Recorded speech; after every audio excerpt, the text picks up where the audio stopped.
wanted to show you all was basically this robot here. Now, the reason I want to show you guys this is because not only did I cover this incredible humanoid robot from a few days ago, the fact of the matter is that when I published this video, something shocked me.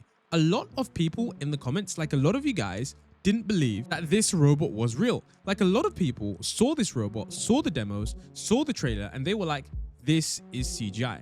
Now, you know what that makes me believe?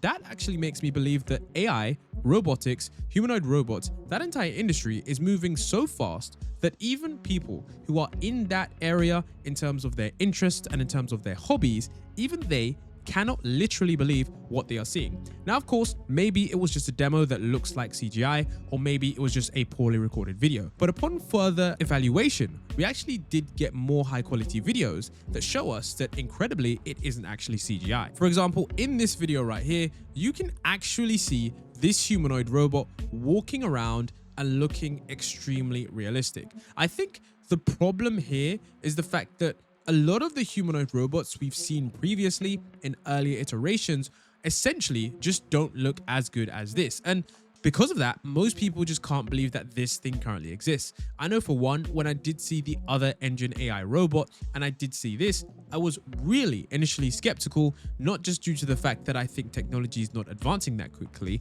but one of the main reasons I think people are skeptical is because some demos have actually been CGI in the past. One of the Apollo humanoid robots were actually CGI, but of course, this one you can see right here is not CGI at all. Now remember, this is a company called XPeng. They've been actually working on this kind of humanoid robot for 5 years. So that means that actually means that this kind of humanoid robot isn't their first model.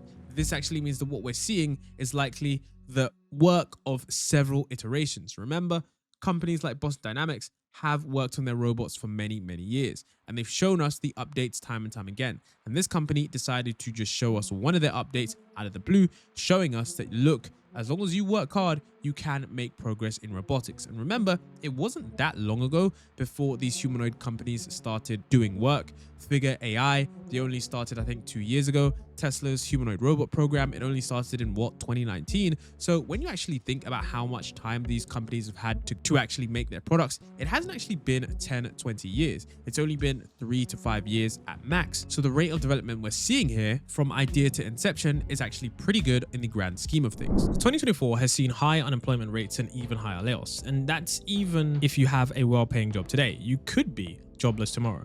This is pretty scary when you think about it. But let me tell you, there's a way to protect yourself and your family, which is by building multiple passive income streams. I'm talking about learning and using AI as a skill to earn an extra $10,000 every month. I know who can help you here. Growthschool is offering a 3-hour hands-on AI training where they teach you how to use 25 plus AI tools. You can register now with the link in the description.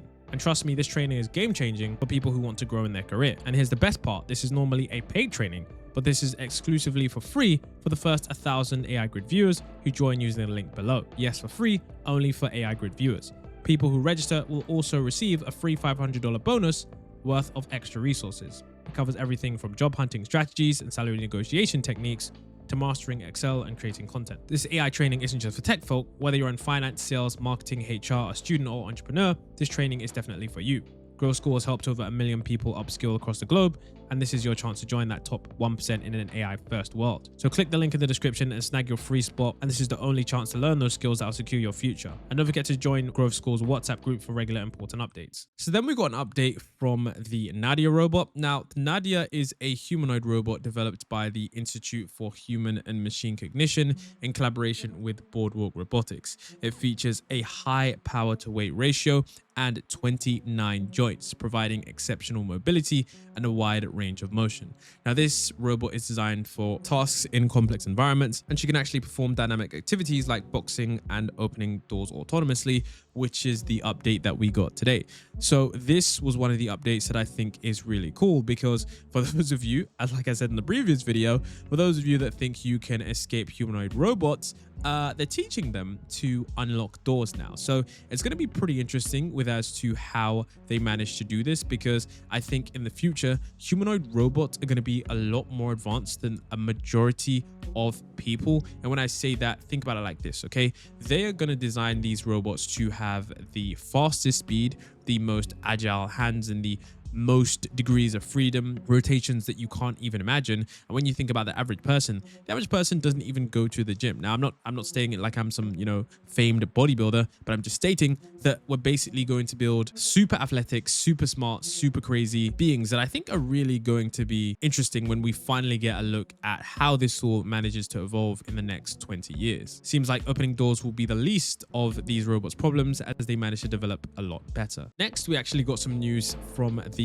LMSYS arena, and people are now reporting that they are currently getting models called Gemini 2. Now, I did report on this, I think around 1 to 2 months ago, but apparently this model is apparently outperforming O1 Mini, which is rather surprising considering the feat that OpenAI have achieved. So, I mean, I think this is going to be something that happens a lot more because I think Google haven't had an update in quite a while, and that's respective to the AI industry because, 6 to 7 months is not that long when you think about a major AI overhaul. So I think the fact that, Google are testing their second model, I think it's going to be really interesting to see what they have. And of course, this wasn't the only type of information / indication we got that Gemini 2 is around the corner. We also got this screenshot from Testing Catalog, basically saying that, look, Google is preparing to launch a new model, Gemini 2.0 Pro Experience 0111.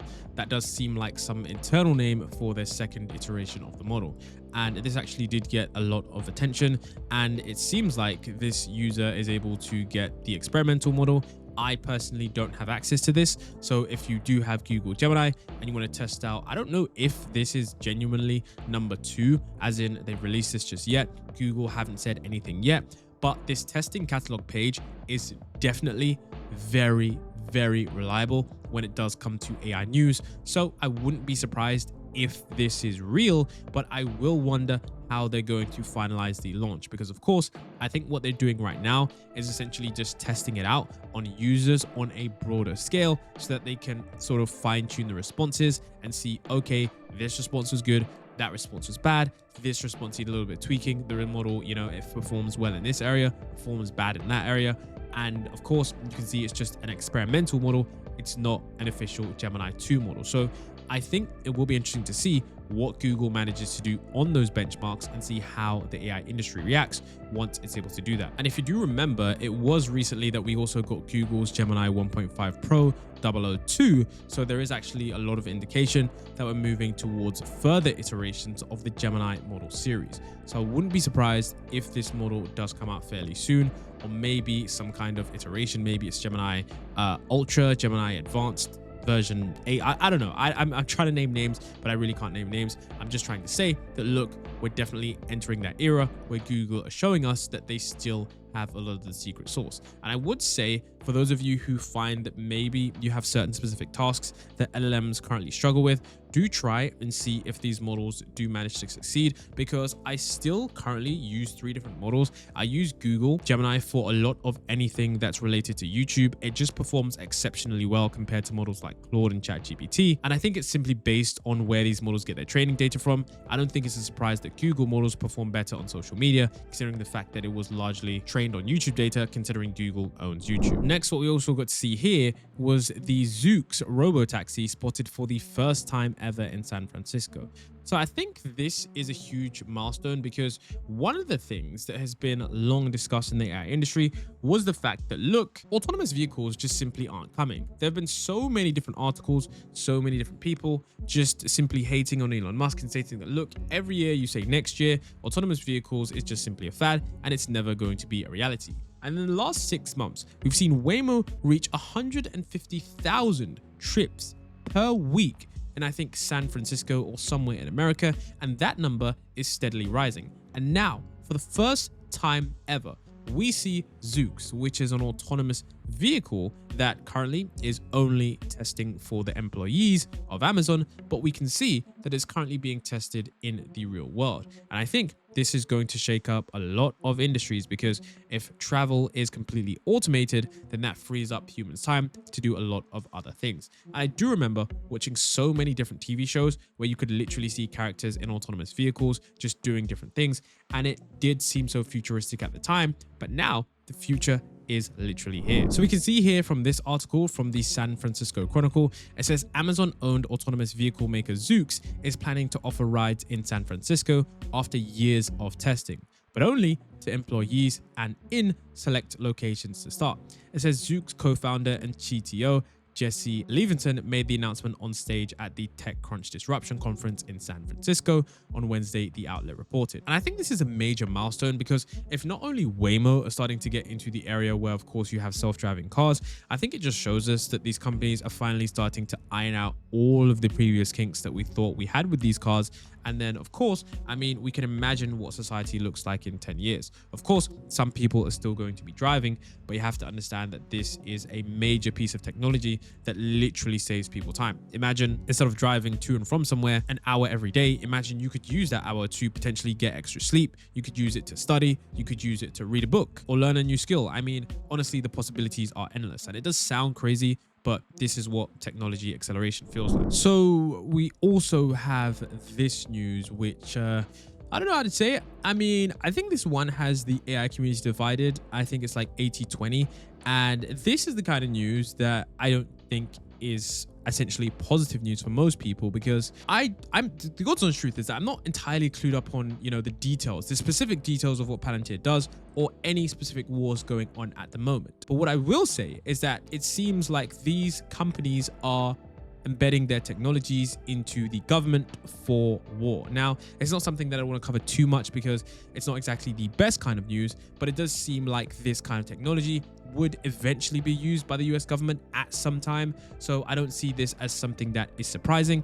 I knew it was going to be some kind of company, but what I will say is that it is surprising to me that Anthropic is going to be the company that manages to do this. I'm guessing it's due to the connection between Amazon and Anthropic. If you aren't sure with what's going on there, Amazon actually have a huge investment in Anthropic. So I'm guessing that with Amazon Web Service, maybe they have some deal with the US government.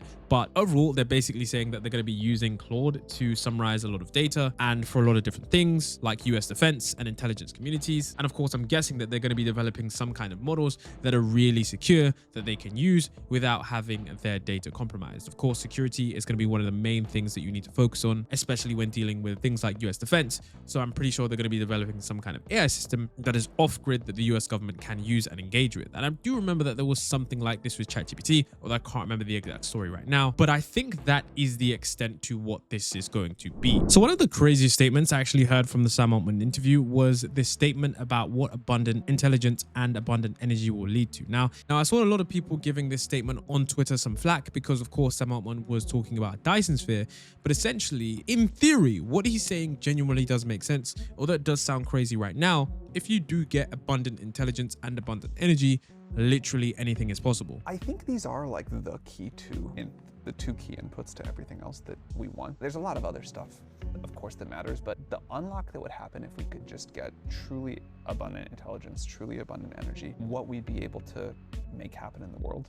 Like both like come up with better ideas more quickly and then also like make them happen in the physical world. Like to say nothing of, it'd be nice to be able to run lots of AI, and that takes energy too. I think that would be a huge unlock, and the fact that I'm not sure to be whether to be surprised that it's all happening at the same time, or if this is just like the natural effect of an increasing rate of technological progress, but it's certainly a very exciting time to be alive.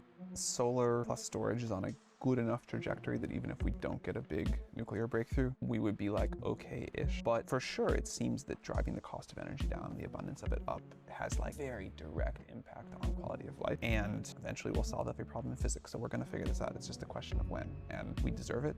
There's, someday we'll be talking not about fusion or whatever, but about the DYSON sphere, and that'll be awesome too. Yeah. This is a point in time, whatever feels like abundant energy to us will feel like not nearly enough to our great-grandchildren, and there's a big universe out there with a lot of energy. We actually also got a fascinating demo / use of the Claude computer agent, which is where Claude takes screenshots of your computer and then manages to do certain tasks on that. So this is where Ethan Mollick basically fed a video in to the Claude computer agent, and you can see that it is taking screenshots and then it is looking at what is wrong on the site, and then it's writing down any site violations in the Excel spreadsheet. So you can see here, it looks like there are some immediate safety violations. You can see you're supposed to use color codes for this. You're supposed to do that. You can see inefficient material staging, poor tool organization.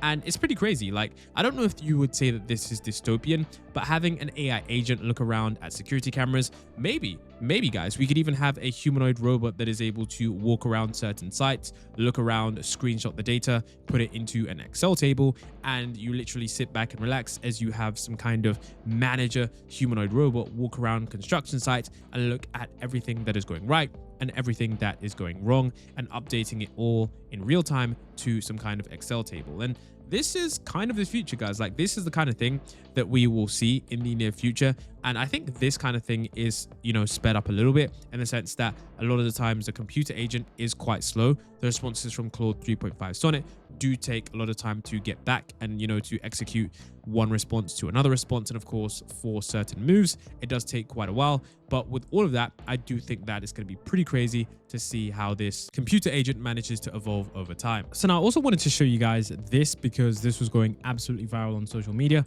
But essentially what we have here is Volkswagen's tool that allows you to autonomously save your life potentially. I know that sentence was pretty awful, but basically this just saves the driver in case of any emergency. Maybe if they pass out, maybe if they lose consciousness, maybe if something is happening in the car is automatically able to get to a safe spot and pull to a complete stop. And I think this kind of thing is really important, perhaps probably should be a safety feature in all modern cars after a certain year, because I do believe that, you know, instances where people do unfortunately lose control of the car happen more often than not. And you might be thinking, okay, but what does this have to do with AI? I do think that it is some kind of AI that is able to detect when a user is not present. So I do think that in the future, when we do have even more advanced AI, this kind of technology that's going to be able to, you know, perhaps look and say, okay, with a model like GPT-4V or Claude Vision, be able to say, okay, I can see the user is not well. I can see that there's a rash on the user, yada, yada, yada. And maybe what we could even have is an agent that's able to call the police station and actually inform them of exactly what's going on. They can say, yes, the user has stopped here. I didn't hear them breathing. I didn't hear any kinds of thing. We broke the car multiple times. And it could even give the police or the medical services updates about where that user is in terms of exactly what's going on with the car. So I think that kind of thing is going to be pretty crazy. Like, imagine you got into a car crash and your car was stuck, but then you hear your AI agent calling the police and it's able to accurately describe exactly where you are, what's happened, and it just tells you to sit tight. Now, of course, I hope none of you ever get into a car crash, but it is something that I think the future of AI, when we, of course, are only paying attention to the technology in terms of these crazy updates that we're getting, I think when we look to how this AI can actually, you know, save lives and improve lives in terms of safety, I think it's going to be really easy to implement some things that most people wouldn't think about and that would help us in a variety of different scenarios. Now, a crazy thing as well is that, of course, most of you guys would have known by now, in fact, literally everyone knows by now, that Trump is now the president of the United States. 47th president of the United States. Now, what's crazy about this is not the fact that he's president. The fact is that he's planning to unleash AI by repealing restrictions, okay? So it says, we will repeal Joe Biden's dangerous executive order that hinders AI innovation and imposes radical left-wing ideas on the development of this technology.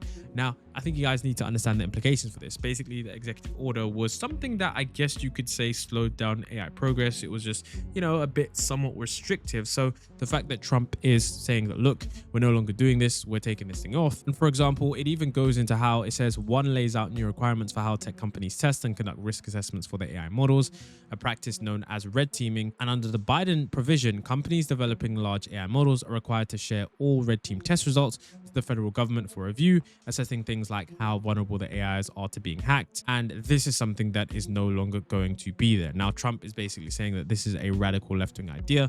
I don't know which way you guys swing on this. I'm not someone who really involves myself with politics because I know that it can get really divisive at times.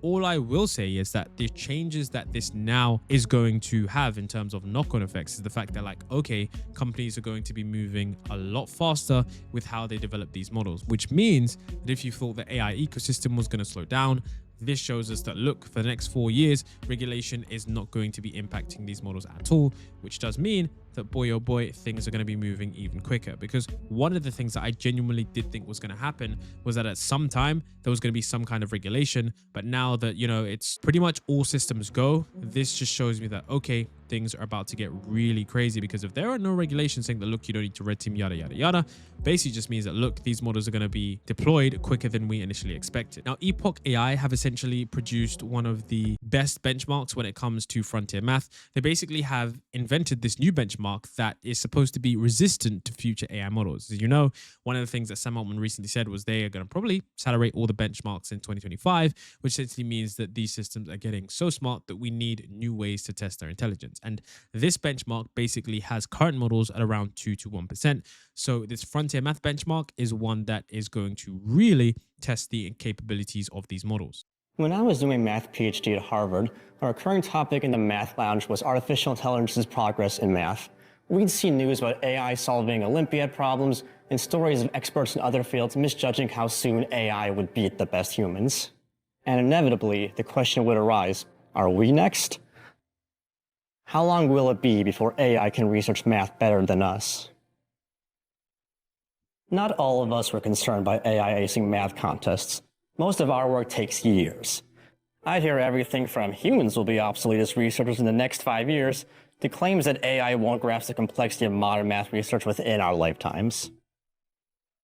So how do we determine who's right? There are benchmarks that assess basic mathematical proficiency in AI, but none that reflect the depth of contemporary math research. At Epoch AI, we're interested in measuring and tracking progress in artificial intelligence. Existing benchmarks for complex scientific reasoning are close to saturating. We need something new to be able to tell how much progress we're making towards expert-level ability. And that's why we've built Frontier Math. We worked with over 60 mathematicians worldwide, professors, IMO writers, and Fields medalists, to produce hundreds of original, extremely challenging math problems. These are actually genuinely hard problems. One of the things that will be, I think, difficult is like a lack of training material. Like pretty niche, it's probably not that well documented. Yeah, so I took a look at the 10 problems you sent. I think I could do the analytic number theory ones in principle, and then the others I don't know how to do, but I know who to ask. The problems of frontier math range in scope from Olympiad-style puzzles to research-level challenges and span across all the major fields of mathematics. They're also beyond the capabilities of current AI. We've tested the most advanced systems available, and each succeeded in less than 2% of these problems. In the near term, basically, the only way to solve them, short of having a real domain expert in the area, is by a combination of a semi-expert, like a graduate student in a related field, paired with some combination of a modern AI and lots of other packages and things like that.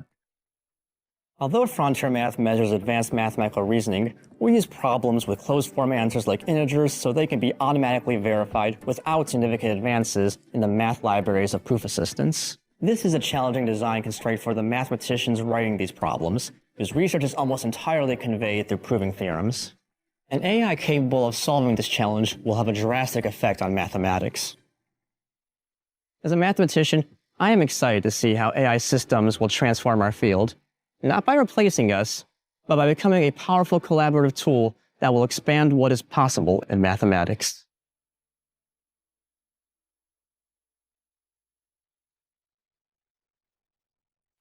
As a mathematician, I am excited to see how AI systems will transform our field, not by replacing us, but by becoming a powerful collaborative tool that will expand what is possible in mathematics. So one of the things I actually wanted to quickly show you guys was this right here. You can literally see, okay, and this is pretty surprising, is that O1 Mini and O1 Preview actually don't solve more problems than Claude 3.5 Sonnet and Gemini 1.5 Pro 002 in Frontier Math. And this, I don't even know what to make of this, because we do know that essentially O1 Preview and O1 Mini are touted as the models that are better in terms of overall reasoning. But when we look at this chart, in terms of mathematics, it seems that O1 is falling behind. Now, of course, this isn't the full O1 model, and it's quite likely that we're going to have Orion and GPT-5.